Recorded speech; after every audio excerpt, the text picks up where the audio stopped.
inaanyayahan ko na buksan natin ang ating mga kasulatan.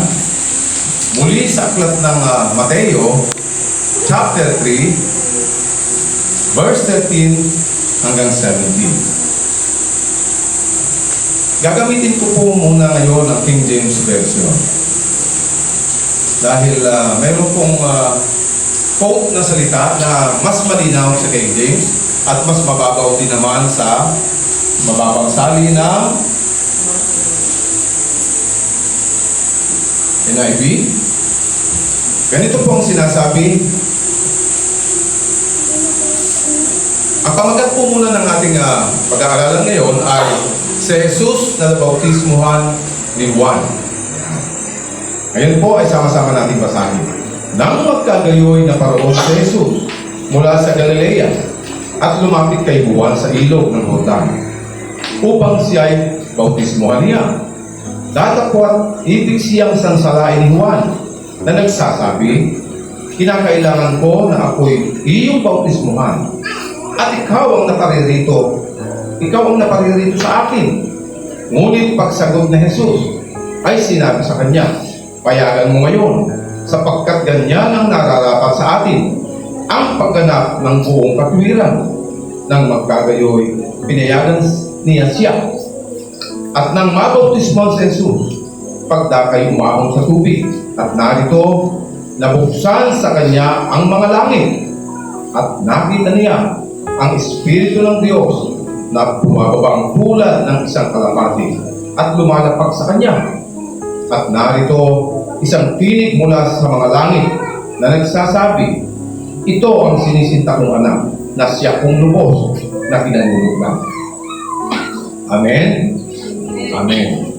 Dito po sa mababaw na salin, ang sabi po dito ay sa 15, subalit sumagot si Jesus, hayaan mong ito ang mangyari ngayon, sapagkat ito ang nararapat nating gawin upang matupad ang kalooban ng Diyos. Ayun. Kung atin pong babalikan nung nakaraan, ano po ang pamagat ng ating pinag-aralan? Si Jesus na ipinakilala ni Juan Bautista. Isang katanungan, bakit kailangan ipakilala?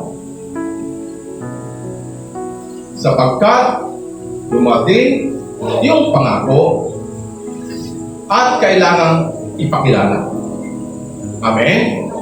At si Juan Bautista, kung titingnan ninyo, siya ang pinakahuling propeta ng Lumang Tipan.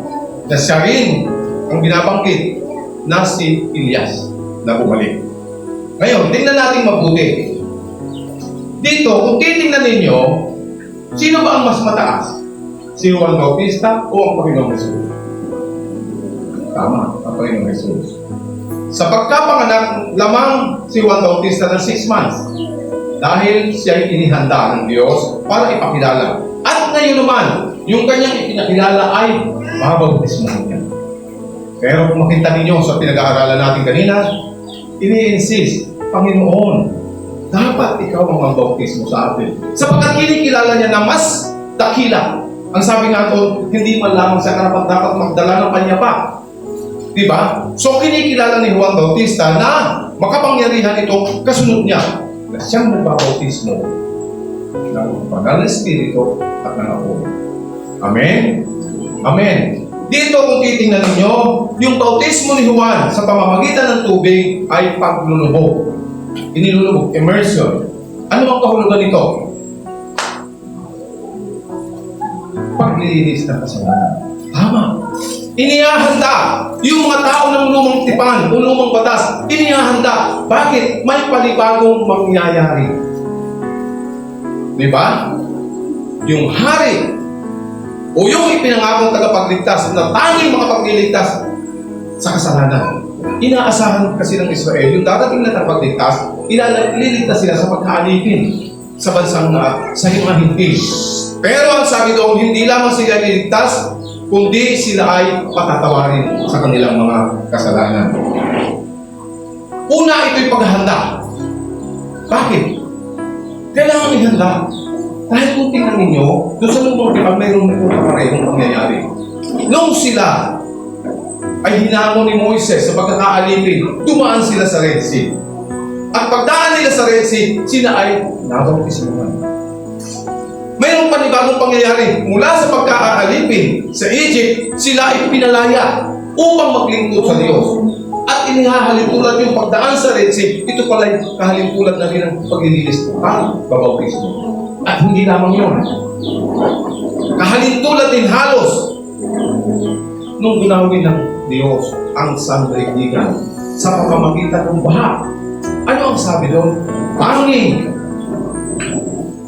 ang sambahayan ni Noah ang nagligtas. Diba? Mula sa kamatayan, tungo sa buhay. At kung papansinin ninyo, related ito sa Panginoon Jesus. Mamaya natin ito tatalakayin.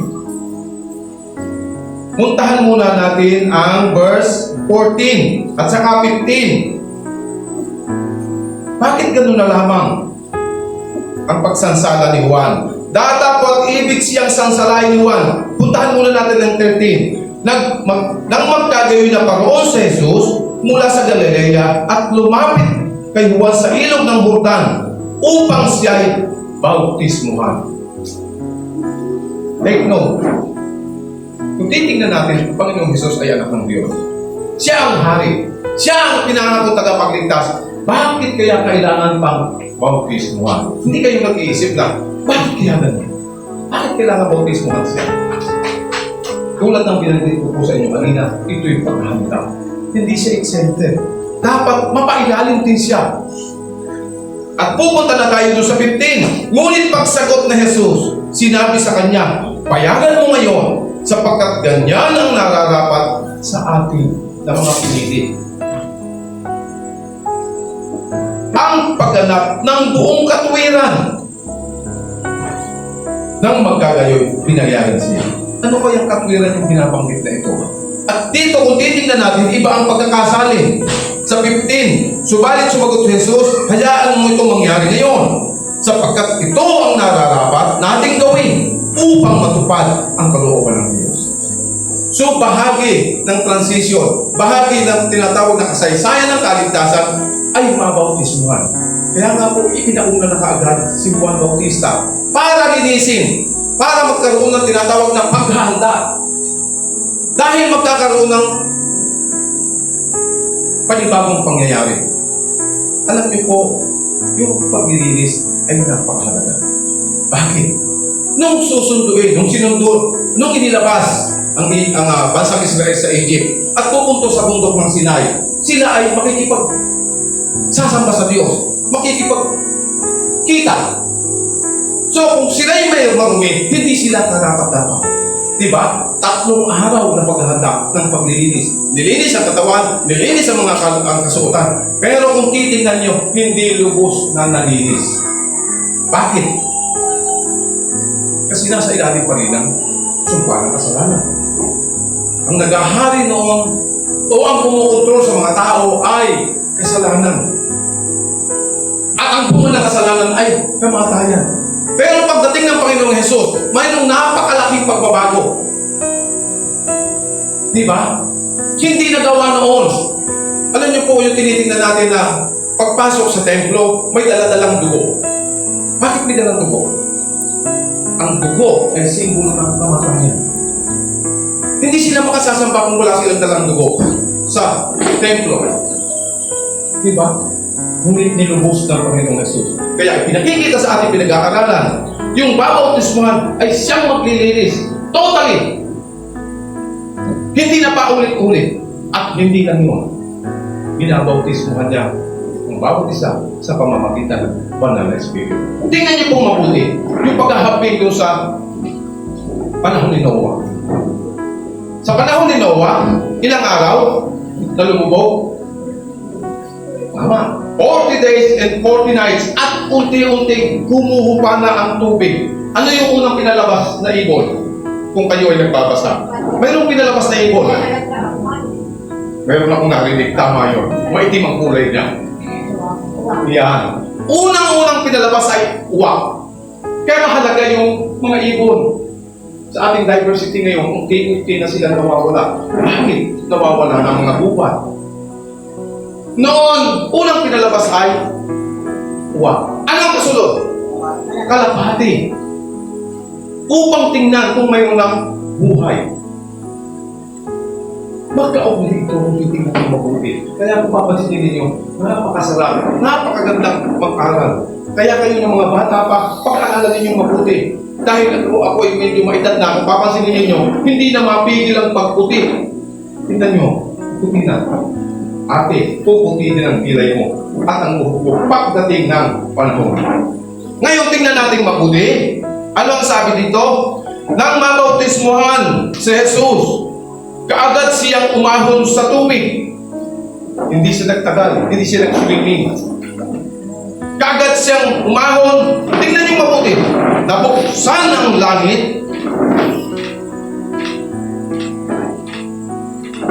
Sa King James, nang mabautismuhan si Jesus, pagdakay umahon sa tubig at narito, nang mabuksan sa kanya ang mga langit. Bakit? Sarado ba? Bakit nabuksan? Mayroong panibagong mangyayari. Kaya nabuksan. At ang kasunod nito, at nakita niya ang Espiritu ng Diyos na bumababang tulad ng isang kalapati. Tingnan ninyo sa panahon ni Noah. Kalapati. At ang sabi doon, na at lumalapag sa kanya. Yun yung Espiritu ng Diyos. Bumababa. Bakit? Tandaan ninyo mabuti, ang Panginoong Hesus ipinanganak sa pamamagitan ng banal na Espiritu, hindi sa pamamagitan ng kagagawa ng tao. Ipinanganak siya ng banal na Espiritu. At dito, sa pasimula, yung kanyang siya bautismuhan, napakita muli ang anyong kalapati na bumababa sa kanya to confirm na siya nga yung magbabautismo sa banal na Espiritu at Apo. Amen? Amen. Hindi po ba napakaganda? Bumababang tulad ng isang kalapati at lumalapak sa kanya. Tingnan ninyong mabuti pagdating sa 17. At narito,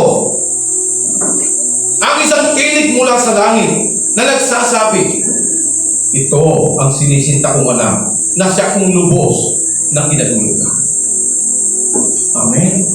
Amen. May mga nagtuturo dito. Yung iba, ang tinuturo dito, sabi nila, kitang-kita, nandyan yung Trinity. Mayroong Espiritu, may bumabang. Wala pong ganun dito binabanggit. Ipagpaumanhin. Wala pong ganun puro sa banal na kasulatan. Kung dito lamang po tayo sa context at sa background. Amen? Dito, kung titingnan natin, naganap yung dapat mangyari, yung katwiran. Hayaan yung mangyari. Yung katwirang binabanggit dito, hindi ibig sabihin ito ay yung moral. Kundi kung papansinin natin, dito ay makikita natin na nangyari ang kalooban ng Diyos. Nagsisimula yung pagtatatag ng panibagong kaharian. Yung kingdom. At kung pansin natin, unti-unti mula sa kamatayan, napupunta sa tinatawag na buhay. Yun ang makikita natin simbolo. Amen? Amen. Di ba nakikita ninyo? Minsan sa mga turo ng iba, kung papansinin ninyo, parang wala lang.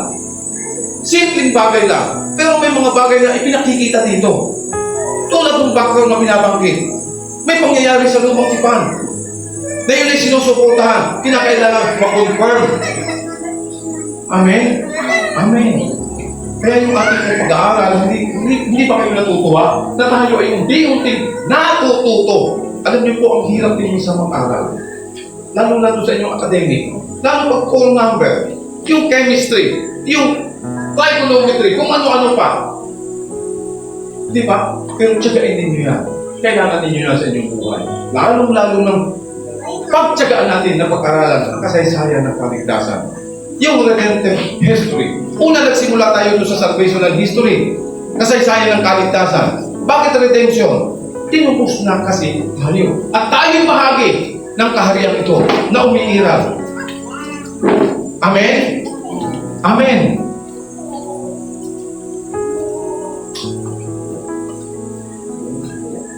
Ano ang sabi dito? Kaya tang si Jesus ay umahon sa tubig, ang kalangitan ay nagbukas. Ang ibig sabihin ay ang lumang ugnayan tapos na at nagsisimula ang bago. Yung pala ang kaya nung nabuksan, makikita natin, natatapos na ang luma. Pumapasok na ang panibago. Amen? At doon yung makikita natin, yung nakita niya ang Espiritu ng Panginoon na parang ilaw o parang nagliliwanag at ibong papalapit sa Kanya. Yun yung binabanggit ko sa inyo kanina. Dahil siya ay ipinanganak sa pamamagitan ng banal na Espiritu. At sinasabi dito ng ekspresyong iyon, ng Espiritu ay papalapit, na parang ibon ay nagpapaalala sa bautismo sa baha ng panahon ni Noah. Yun ang background mo. Amen? Di ba? Magkaugnay. Kaya ang lumang tipan at ang bagong tipan ay laging magkaiba. Hindi natin pwedeng alisin o baliwalain. Bakit kinakailangan bautismuhan? Ito na po ang sagot. Si Jesus ay binautismuhan ni Juan na anak ng Diyos ang siyang gagawa ng bagay na ipinangako. Siya ang gagawa. Siya mismo. Dahil nung panahon, sa lumang tipan, mga punong pari ang gumaganap. Ngayon, siya na mismo. At ang sabi doon ay hindi na tayo. Tayo ngayon. Hindi tayo nababagay sa lumang tipan. Bakit? New generation tayo. Tayo ay para sa Panginoon na ating Ama, kasama ang Kanyang anak at ang banal na Espiritu. Kaya't walang anumang otoridad ng kasalanan o kadiliman ang makasisira sa relasyon natin sa Diyos. Amen? Pero minsan, bakit? Minsan para bang pinanghihinaan tayo? Dahil ang daigdig ay punong-punong ng tinatawag ng mga pagsubok. Suliranin, pilit tayong inilalayo. Pero tandaan natin, itong binautismo ni Jesus na nag-iisa, na nag-aalis ng kasalanan, na ang sabi doon, kapag kinilala natin siya, tinanggap natin siyang Panginoon at tagapagligtas, nagsisi tayo, binabautismohan niya na tayo sa banal na Espiritu. Bakit? Nananahan sa puso natin, sa buhay natin ang banal na Espiritu. Minsan nalilimutan natin niya. Diba? Minsan sa tindi ng suliranin, sa tindi ng pagsubok, lalo na sa alam niyo po, kahit mga bata ganyan, may mga suliranin din yan. Kahit ang mga bata. Lalong-lalo na tayo nagkakaisip. Di ba? Sino ang walang suliranin sa kanyang pamilya? Sige nga, taas ang kamay. O, tingnan nyo. Lahat tayo. Pero ako tumaas. Lahat tayo may suliranin. Pero pagkatandaan natin na yung Diyos na nagmamahal sa atin, ipinadala yung kanyang pangako. At nakikita ninyo sa kasaysayan, pinautismohan sa ni Juan. Para ganapin yung kanyang dapat maganap, para iligtas. Una, ang mga Israelita. Ikalawa, tayo. Kaya anong mga pagsubok, anong suliranin, hindi tayo pwedeng pigilin.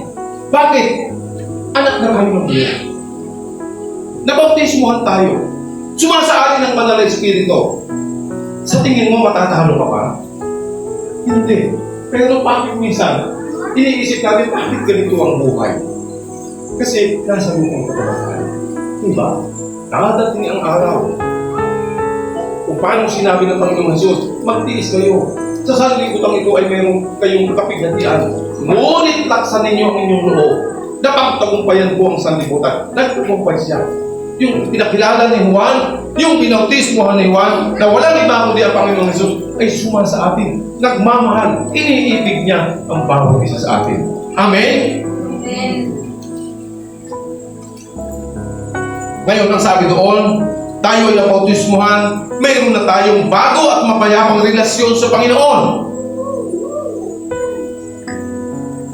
Maaari na tayo makilahok sa bagong kaharian na nasa pamumuno ng mabuting hari. Ito na, nakikilahok na tayo. Minsan parang baliwala lang sa atin. Pakikisama na ito. Pakikilahok. Kaya ang sabi doon, napakagandang biyaya ito sa bawat isa sa atin. Pero parang baliwala lang. Dapat magalak tayo. Matuwa tayo. Ito isang napakagandang biyaya. Kung ang isang tao daw ay naniniwala ng Diyos o si Jesus ay namatay para iligtas tayo, siya ay nabautismohan na ng banal na Espiritu. Kaya ang challenge sa atin, itapon natin ang mga lumang bagay. Yung mga hatak-hatak natin. Yung bang mga lagi nagpapaalala, kung ako lang ay natatapos, sana hindi ganito ang aking buhay. Kung ako lamang ay nagsikap noon, sana hindi ganito ang aking buhay. Tapos na natin yan. Bakit? Yan ang humihila sa atin para hindi tayo mag-move on. Amen? Itapon natin. Alisin natin. Ito yung sinasabi mga lumang bagay. Tayo'y maging isang bagong likha. Araw-araw. Kaya nga yung binabago niya ako araw-araw.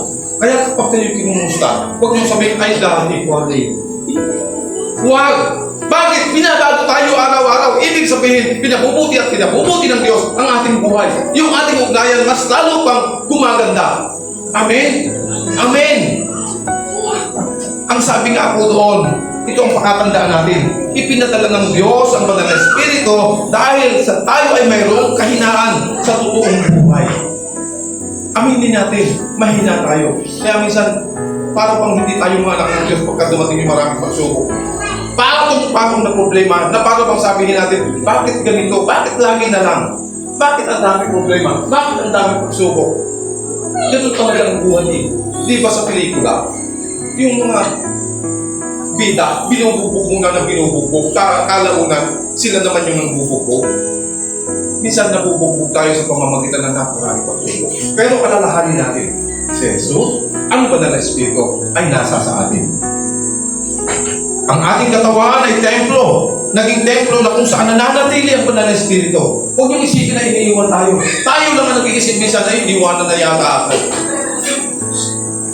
Kaya tayo dapat na hindi maging katulad ng dati. Yung sabi ko sa inyo kanina, itapon yung mga bagay na luma.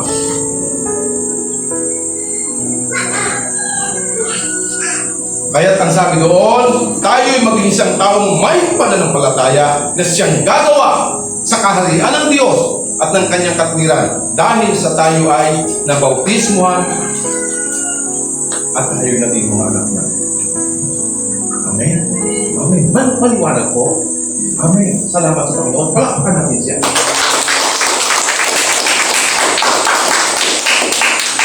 Ayaw sa mga namin. Dakilang Diyos, nagpapasalamat po kami sa aming pagkaaral. Napakalinaw ng Panginoon Jesus ay binautismuhan ni Juan sapagkat upang maganap ang buong katwiran sa aming salita ay mangyari ang kalooban mo. Kaya nga dakilang Diyos, bilang mga anak mo, narito kami, bahagi ng iyong kaharian. Kami patuloy na nakikilahok sa panibagong kaharian na itinatag ng iyong anak na si Jesus. At kami ang iyong kingdom. Bilang Diyos, dalangin namin sa mga suliraning aming mga pinakaharap. O Diyos, tulungan kami araw.